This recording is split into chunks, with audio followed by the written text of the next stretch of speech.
So in terms of Stoics, obviously we know the Stoics were the Greek and Romans, Yeah, Spartans, and the Greek philosophers as well. The Zeno, the Plato, Socrates, Marcus Aurelius of Rome, and Seneca, etc.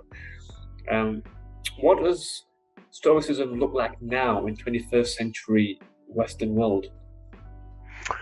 um, that's a good question, but I think for us, simply because of the environment we were raised in, which was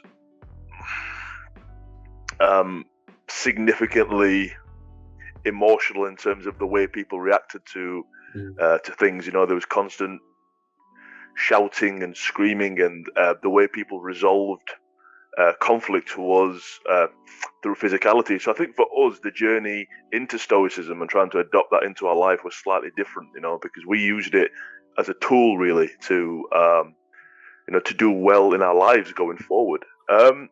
I think in the modern day world, Stoicism is really look, life has always been unjust. The universe is indifferent, and especially for men as well, in particular, high testosterone, highly ambitious men, who want to branch out and conquer the world, really, I suppose, metaphorically.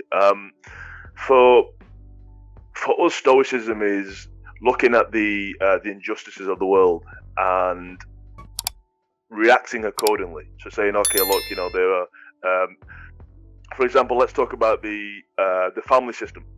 So the family court system, for example, that is, we all know from data, that's heavily skewed against men. Mm-hmm. So developing a Stoic philosophy based on that would be saying, okay, look, these are the things in my life I can control, and these are the things in my life I can't control. So I'll act accordingly to those parameters which have been put in place. So yeah, Right. I mean, it's very difficult to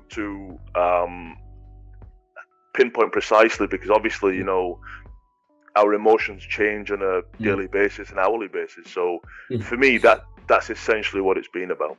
Right, yeah, that makes sense. And we've seen now anyway with events in America with Johnny Depp and Amber Heard regarding the court system, which without taking sides, it's just fairly obvious that custody and kind of financial costs do heavily favor the woman in terms of maintenance and custodianship of the children.